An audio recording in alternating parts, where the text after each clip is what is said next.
Boy, let me tell y'all, UFC 323 tonight was the perfect send-off pay-per-view wise for 2025. Lord Jesus have mercy. A perfect send-off for 2025 and a perfect send-off for this ESPN deal going to the Paramount. Because, dog, from top to bottom, and not one, but two new champions in the main and co-main event.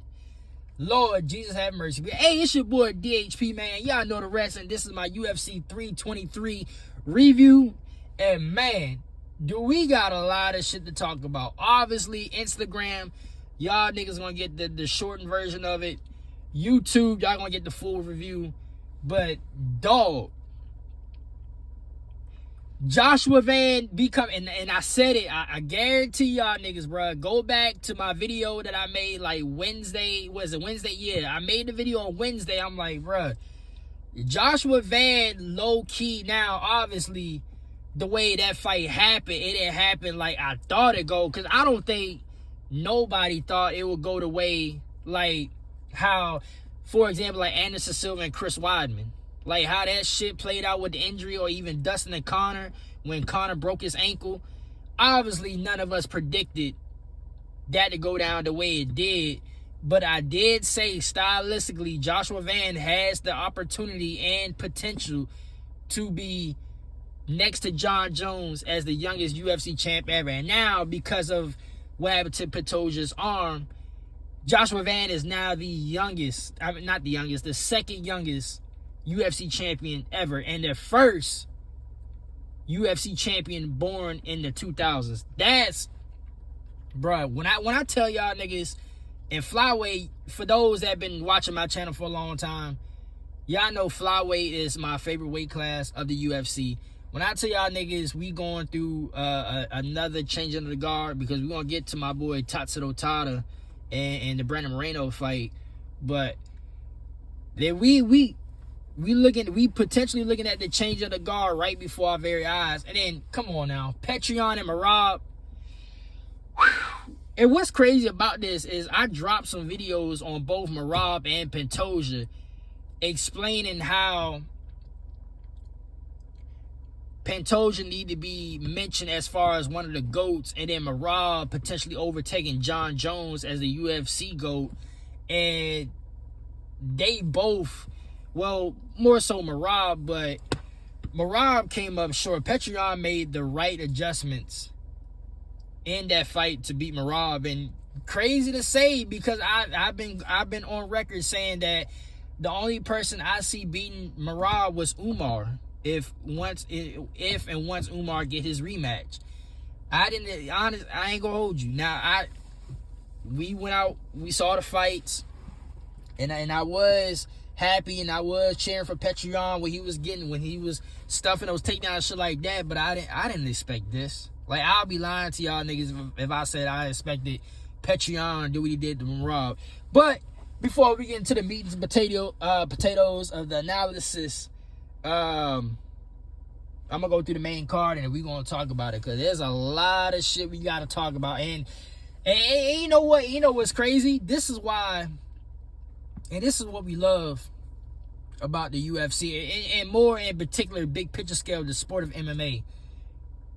But also, and I'm going to talk about it on Monday, because it also leads into how good Jon Jones actually is, and, you know, Anderson Silva and GSP, and even DJ. But this is why MMA is just so beautiful, because at any time, bro, at any time, and no matter how dominant you are, and going back to Jon Jones, we've seen Jon Jones at times look very vulnerable. So even the GOAT himself, Jon Jones, has looked beatable. But anyway, at any point in time, in any stylistic matchup, you can be beaten on any given night. On any given Saturday night, you can be beaten. And we just saw that shit planned out tonight, especially with Merab, because I didn't see this coming. I knew the only way Petrion could win this fight is he had to make it. He had to force Merab to stand there and box, and that's exactly what he did. Now, I didn't expect it, expect it to go that way. But credit to Petr Yan, because they made the right adjustments. But before we get into too deep into the analysis, let me go through the main card. Petr Yan is the new bantamweight champion of the world, beating Merab, unanimous decision. Joshua Van is now the new flyweight title holder with we can just say TKO in the first round due to injury stoppage.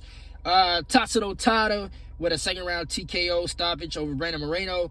Peyton Talbot with a unanimous decision over Triple C. And Jan Blachowicz and Bogdan Guskov with a draw. But Merab and Petr Yan, I was saying it the whole time while we was watching the fight. I'm like, this is just shades of JDM and Belair. Like, Petr Yan made the right adjustments in this rematch of stuffing the takedowns and forcing Merab to strike. And and it's crazy because going back, and if you go back to the Sugar Sean fight, Sugar Sean actually hurt Merab. That's Merab's weakest point, is his body. And I was saying it over and over. Even doing like the fourth and fifth round, I'm like, we need more body shots because Merab. Because if you go back and look at that Sugar Sean fight, Sugar Sean had like 2 or 3 good shots to Merab's liver and body, and that actually hurt Merab. Like, Merab, and credit to his chin, because his chin is very durable with that big ass head he got. But that's his weakest point, is his body. And Petr Yan had some nice jabs to the body. He had some nice body kicks. Those body kicks to the liver hurt the fuck out of Merab. Like, you can headhunt Merab like all you want to. You can calf kick Merab to slow down his movement and his footwork. But and you can say this about everybody. The liver shot, it's king. It's king. Now some niggas is durable when they get kicked to the body like that, because we seen Robert Whittaker, he battled back against some lethal body kicks from RDR. But Merab, those liver kicks Petr Yan was giving Merab, those fucked Merab up. And from like the first, I could tell how the fight was going to go based on like the first 2. Sometimes you can tell the way the fight is going in the first round, but if it's like a championship fight, you can see how it's going after the first 2 rounds. And Merab, this was very impressive. Now, my title, because I'm gonna be a little bit biased tonight, because flyweight is my favorite weight class. The thumbnail of the videos and the title is gonna be flyweight oriented, just because this is really a change of the guard. Even though we got a new winner with Petr Yan, Petr Yan is OG pretty much OG veteran of the sport, where it's kind of like Volk. Like, we're happy to see him back on top, especially Petr. I'm gonna get back to the analysis in a minute, but especially with Petr Yan, with the shit he went through with Aljo, and then him losing that rematch to Aljo, him getting back on a little streak, and then that momentum gets stopped by Sugar Sean O'Malley, and Sugar Sean O'Malley had his little run. So it's kind of like it's been a tough road for it's been a tough road back at the top for Petr Yan, just because last time he been champ, we had two to 3 good runs of other niggas at the top. Aljo, Sugar Sean, now Merab. Now 4 or 5 years later, Petr Yan is back in the mix. Not only is he back in the mix, he's back as the title holder, But in this fight, I get a sip of my Red Bull. This fight, Petr Yan, he was, and credit to Cuzzo, because he was saying this too, and I peeped on it. Petr Yan was so calm in the pocket. Like, he wasn't really worried about anything Merab was really doing, and the way he was stuffing those takedowns, that film, and it's crazy because I did a reaction to the countdown, and I alluded to somehow Petr Yan was rewatching the first fight and actually breaking down the film, that all that shit they did leading up, what we saw in the countdown, actually helped in this fight. And you can definitely tell because the way he was sprawling, like he actually sprawled Merab's takedowns. Like I've never, even when Jose Aldo is the first nigga to stuff all of Merab's takedowns, but Jose didn't really sprawl Merab. Petr Yan actually sprawled Merab. That is crazy. That's how you know you did your homework and you worked on your technique and you really honed in on takedown defense. Because when you sprawl a nigga like Merab so perfect, and I did say this in the preview, you go check the tape, I was like, Petr Yan, he's going to have to low-key, he's not even low-key, he's going to have to high-key push Merab back against the cage, and he has to box in Merab, because because if you box in a nigga like Merab, you can see the tape, when they shoot for a takedown, you can see that from a mile away, and Petr Yan did exactly that half the fight. Now, obviously, you know, there were times where Merab, he would shoot in, but Merab is so damn quick that it really don't matter. It really didn't matter how much distance you closed off from Merab. He's just that athletic. But half of Merab's takedowns you can definitely see from a mile away, and Petr Yan was very prepared for it. And also, and I gotta go check the tape if I really did say this, but Petr Yan got like 2 or 3 takedowns on Merab tonight. Like, this is the shit that Umar really needed to do to Merab, which is why I thought, you know, just say, for example, Merab ended up winning tonight. Umar would be the one to beat Merab, because Umar he will understand his mistakes, and now he would be the aggressive one and start taking down Merab more often. Petr Yan, he was just all around, he was just a better fighter than Merab. All around. Now, you can say on an overall basis scale, Merab is still a better fighter than Petr Yan, but tonight he was just better than him. Like, on the feet, better than him. Grappling-wise, better than him, which is crazy to say. Petr Yan did a fantastic job tonight. He did a fantastic job tonight. Sprawling, takedown defense, boxing at a good range. And Merab, and then half the fight, you know, Petr Yan was pumping that jab out, and Merab didn't really adjust to the jabs that he was throwing. And then Petr Yan, at times in this fight, he was level changing nice. It was like everything that Merab was doing, it was at slow motion, because Petr Yan saw everything. Yes, Merab had some good shots, because like I said during my analysis on the preview, Merab's footwork is so good to where it makes his boxing look good. Like, Merab is like decent at boxing, but his boxing is like, it's ass compared to somebody like Topuria or Petr Yan. But it's the fact that his footwork, he's able to bounce around and come at different angles, so it looks tolerable, right? Petr Yan, just the way he was breaking them down, and even I like the side kicks that he was throwing. You know, even like the side oblique kicks Petr Yan was doing it. Petr Yan, it was actually a masterclass. In the other way to say it, it was an actual masterclass, masterpiece, masterclass. And it reminded me so much, JDM and Bell. Like, it literally went like JDM and Bell. To keep it on a recent bias tip, it really did go that way.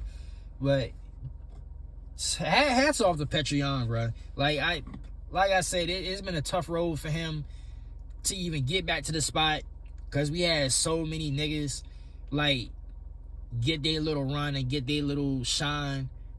And the whole time while he was doing this, he took some losses down the way, but he was still streaking those wins like the old Petr Yan. So this is real good, bro. This is real good for the sport. Actually, this is real good for the sport to see somebody like Petr Yan get a belt back. Also, like Volk, you know what I mean? This is real good for the sport. This is actually real good for the division, because now it opens up it opens up the division much more. Even though I still have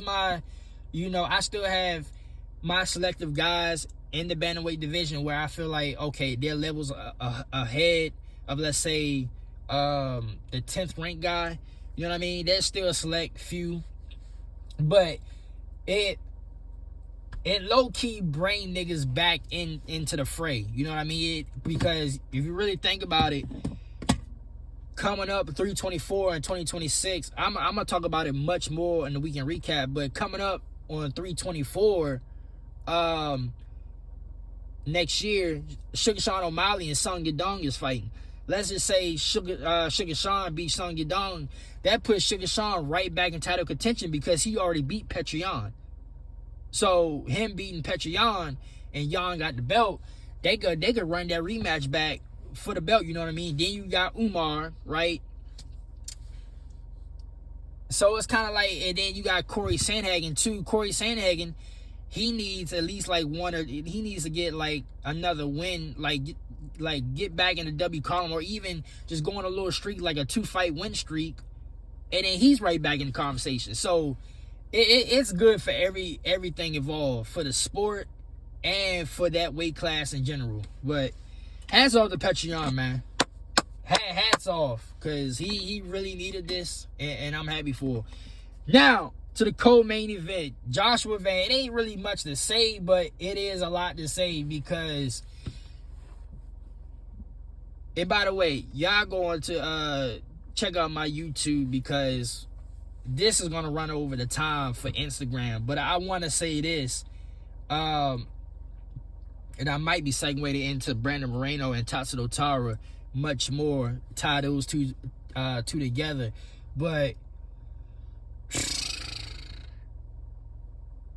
this what I was talking about, why I felt like Joshua Van could potentially, even though I did have Pantoja winning, I think I had it like 50-45.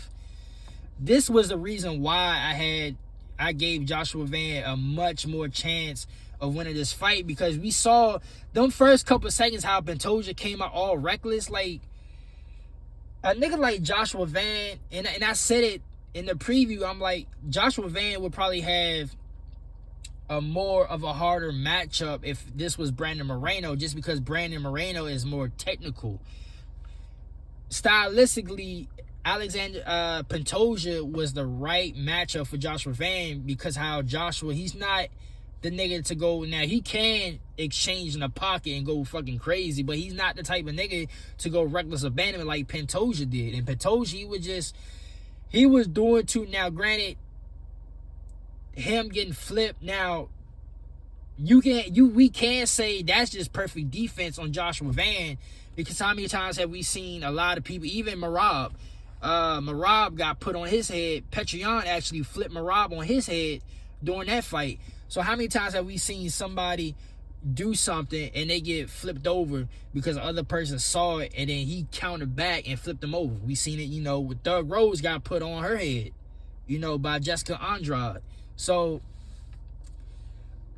you can say it's a freak accident, but also give credit to Joshua Van, because Joshua, he was throwing this shit back, but he was fully aware of what the fuck was going on, and he made the right proper counter adjustment to what Pantoja doing, and then it was what it was, right? So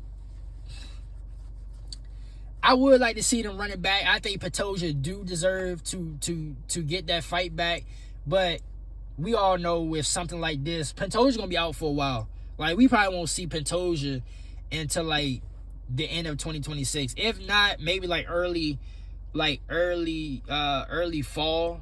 But Pantoja's gonna have a long layoff. It's gonna be kind of like Shavkat, how Shavkat had his layoff after the Ian Gary fight. It's gonna be kind of like that. So we ain't got no choice but to move on, and it's probably gonna be, Tatsuto Tara, segueing into Tatsuto Tara and Brandon Moreno. That first round, I wasn't really worried. Like, and Tatsuto Tara is another one where he's so fast and quick, but he can also be a little bit reckless. And I was sitting there thinking, I'm like, ooh, this.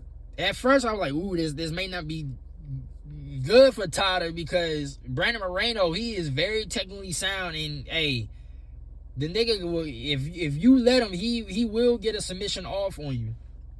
And so that whole first round was just, and credit to the ref. Credit to the ref, because usually nowadays, especially in today's UFC, the refs don't let these niggas work like that no more. Like, whether it's on the ground or try to get a submission, like, they don't let these niggas, they don't let them work like that no more. So credit to, Mark Smith? Credit to Mark Smith for actually allowing, Brandon to actually work off the back, because there was about like that whole round he was working submission after submission after submission. And Tatsuro Taira, credit to his submission defense, he got out of it. And then, that second round, and this is what I was telling folks, I'm like, Tatsuro Taira is faster than what you think. And, he clipped Brandon Moreno, got his back, whatever. And he got his back so damn fast. And no, we can say, it was an early stoppage with the ground and pound strikes, but I guess it's a catch-22, because you want to save these niggas from themselves type shit, from any further, strikes and damage. But you gotta know who you reffing. And so, even though I'm excited as hell for Tatsuro Taira, you got it. It's fair to say it was an early stoppage, because Brandon Moreno is a durable type nigga. Like, Brandon Moreno is not the type of nigga to just get finished like that. But Tatsuro Taira was putting it on him, boy. Especially after they were scrambling, got his back, and he ended up back flattening him. Then it was wraps. Now, I would have let the fight go on just a little bit more, see if Brandon, because Brandon was actually defending himself good, but Tatsuro Taira was not letting up. But this is really setting up. And I was telling Cuzzo, I'm like, it don't even matter who wins the fight next week with Manel Kape and Brandon Royval. Tatsuro Taira and Joshua Van is up next. There is no rhyme or reason why Tatsuro Taira and Joshua Van is not next. Especially after, like I said, Pantoja, he's gonna have a long layoff. There is no rhyme or reason why this matchup shouldn't happen. Like, this is the next one. The way, Joshua Van and how he was in there calm, cool, collected, and did what he did. And Tatsuro Taira just proved, that there might be a change in the guard for real. If you really think about it,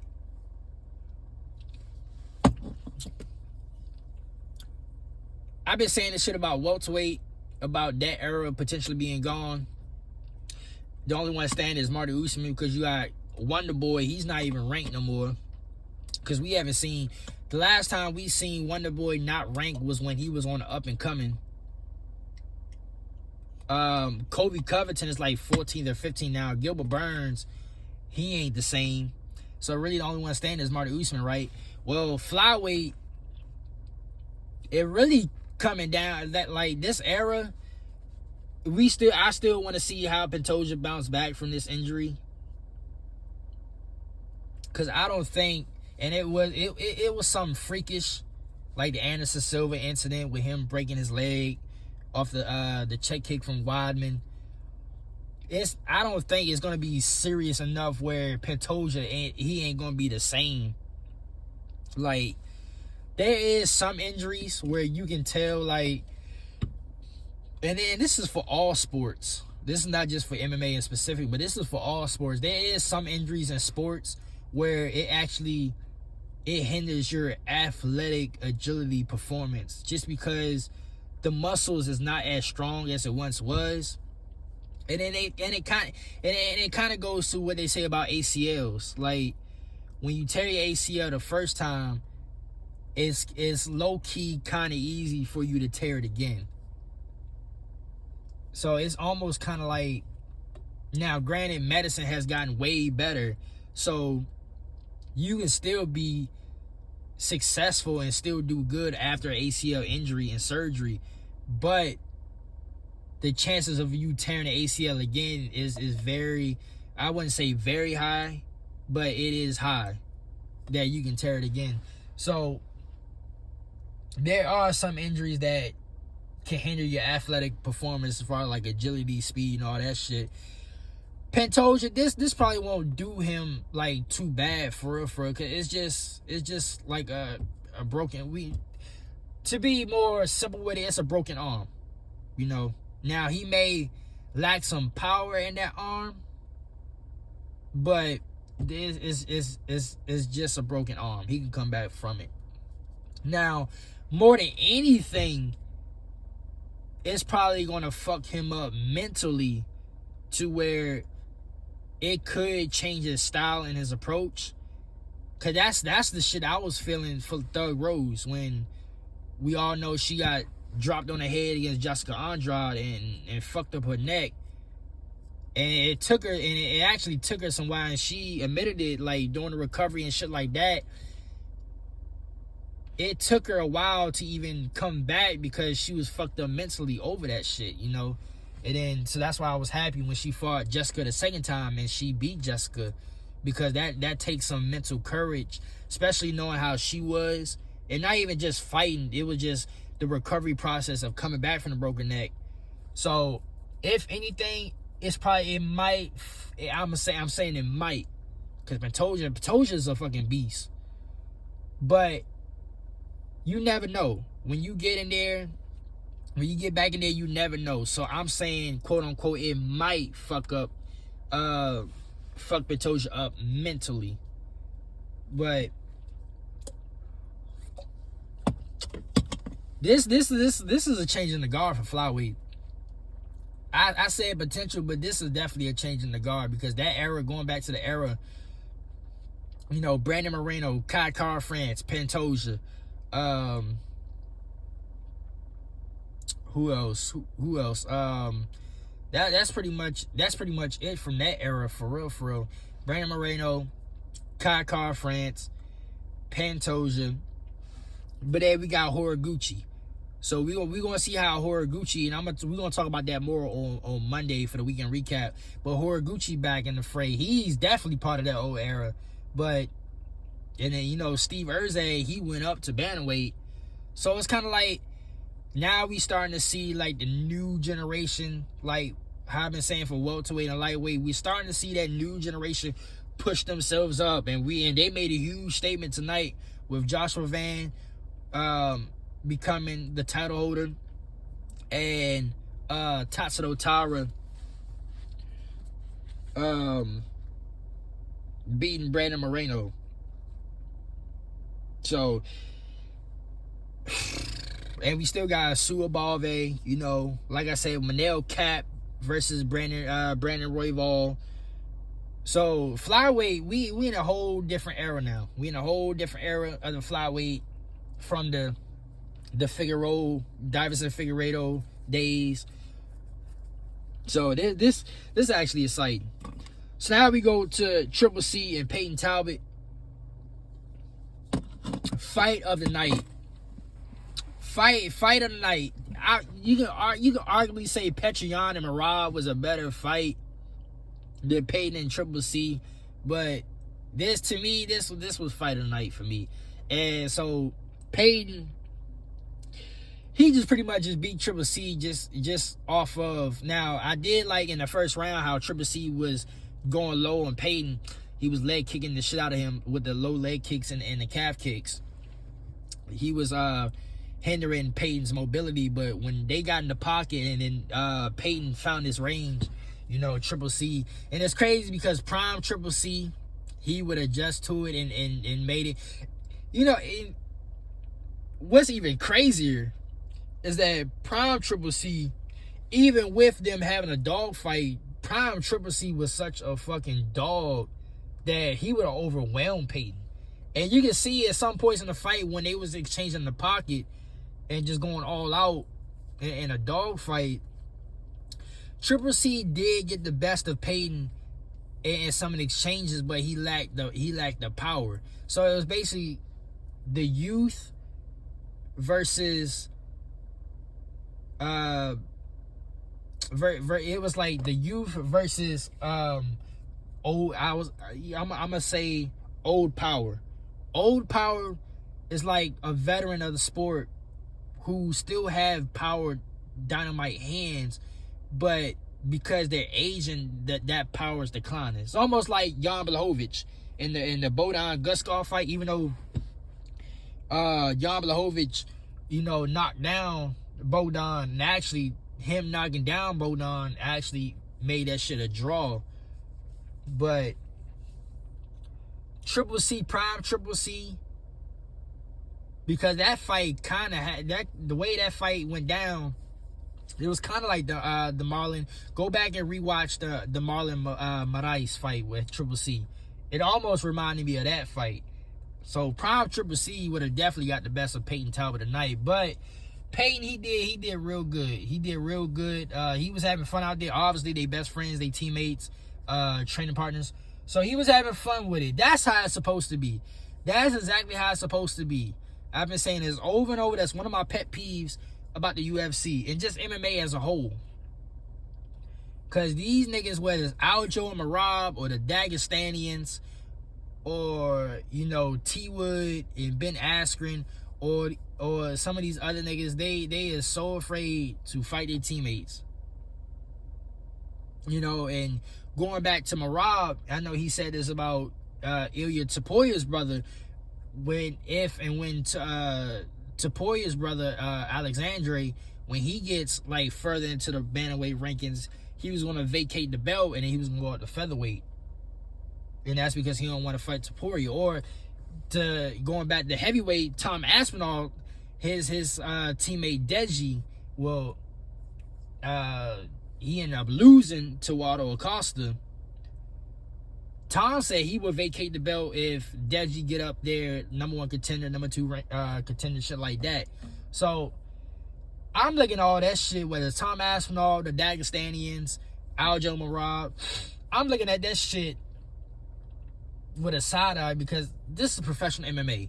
Like, all these niggas at one point in time, you don't have to be the best of friends, but pretty much all these niggas is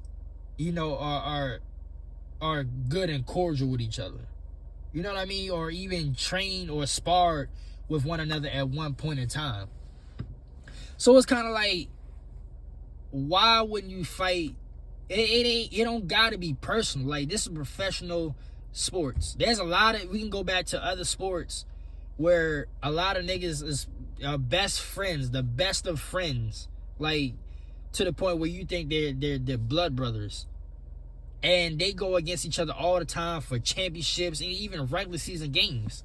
Even with the NBA, LeBron James and Anthony Davis. For those that watch basketball, LeBron and Anthony Davis are best friends, but LeBron is still with the Lakers. Anthony Davis got traded, and they just, Anthony Davis got traded to the Mavericks. They played each other when the Lakers played the Mavericks, and they competed very hard against each other because they want to win the game. And then after the game, they dapped up and they sitting there chilling and laughing and shit like that. Like, it don't have to be personal. Yes, it is kind of difficult as far as MMA is concerned, because you is, using your body as a weapon per se to harm somebody. But this is professional combat sports. Like, I understand the human side of it. Like, I don't want to hurt this person because I'm cool with them. But you're getting paid. Now, granted, it's not.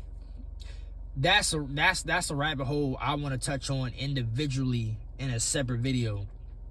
But let's just say you're getting paid to fight, especially and you can look at it as far as like, if y'all put on the best of fights, both y'all can get the acknowledgement and the shine that y'all want. So kudos to Peyton and Triple C, because a lot of niggas, I really want to go deep into it, but this is not the video for it. But just kudos to them too, because you don't see that often in MMA.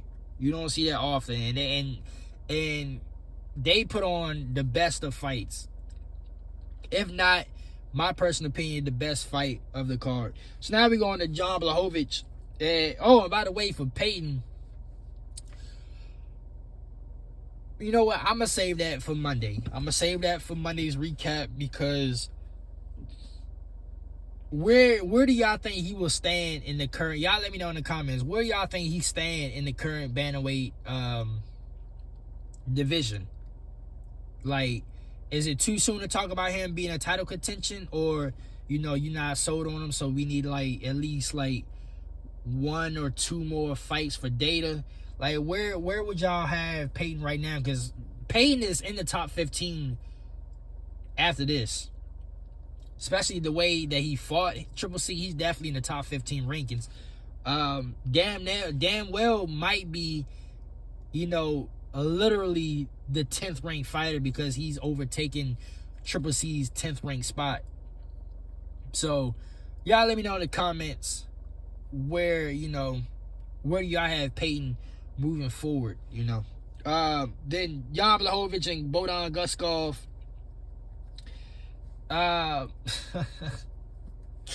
This was what's crazy is Jan Blachowicz is going to have 2 draws to his record. Magomed Ankalaev and Bohdan Guskov. And what's crazy about this, it depends on how you score that first round. Now, the second round was obviously a 10-8 round for Bohdan. Then the third round, Bohdan, it was kind of like an even fight, and then Jan Blachowicz took it away with that knockdown. But it comes down to how'd you score the first round. I had it, and I might be off with my judging. Probably one of the few times I'm off with my judging. I had it scored for Bohdan. I know a lot of others that was, my cousin, he scored it for Jan Blachowicz. Even the other people that was around us, they scored it for Jan Blachowicz. I had it for Bohdan. So it depends on how you scored, that first round for real. But either way, and me and my cousin, we was chopping it up. Right before they said announcement, he was like, it's either gonna be Jan Blachowicz with a split decision win or a draw. So I'm gonna have to rewatch that first round. Obviously, when you rewatch it, and that's why I like going to rewatch fight cards and then compare that to my analysis directly right after, because you do at least about 7 times out of 10 you do catch some when you like really zoned in watching rewatching the shit by yourself versus while you out watching it in real time with other people.